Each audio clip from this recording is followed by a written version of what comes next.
به نام خدا. سلام عرض میکنم خدمت همه عزیزان، امیدوارم حالتون خوب باشه.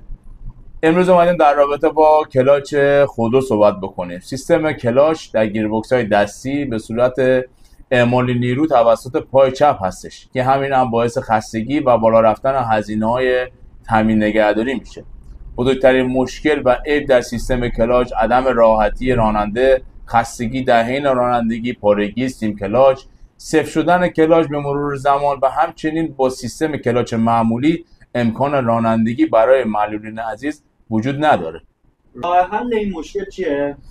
ما اومدیم این مشکل رو حلش کردیم و سیستم کلاچ برقی رو به صورت کاملا تخصصی به شما ارائه میدیم که عیب‌هایی به وجود اومده در کلاچ معمولی کاملا برطرف شده و میتونید از رانندگی با خودروی خودتون لذت ببرید.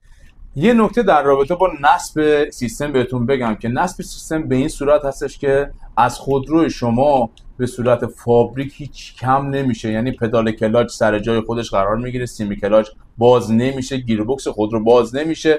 سیستم به صورت مجزا روی خودرو شما نصب میشه. سیم کشی جدا داره سیستم، سردنده جدا داره سیستم با آپشنال خیلی با کیفیت و ساپورت هایی داره که بدون سوراخکاری و جوشکاری خود موتور و متعلقاتش روی خودرو نصب میشه.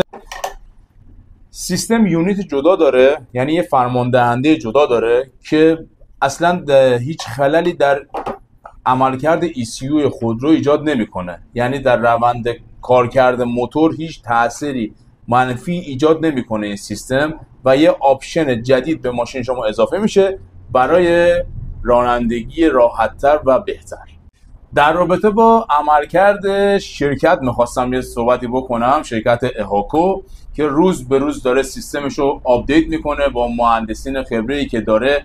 سیستم این نمیشه گفت سیستم قبلیه، سیستم همین جدیده که داره کار میکنه، ولی با این حال اومده یه آپشنی به سیستم اضافه کرده، یعنی موتور جدید تولید کرده با این آپشن که این قسمت حذف شده و سیم کلاچ به صورت مستقیم عمل میکنه و پارگی سیم و استهلاک سیم رو به 0% رسونده. این شرکت نصب راحت و با استهلاک خیلی خیلی پایین.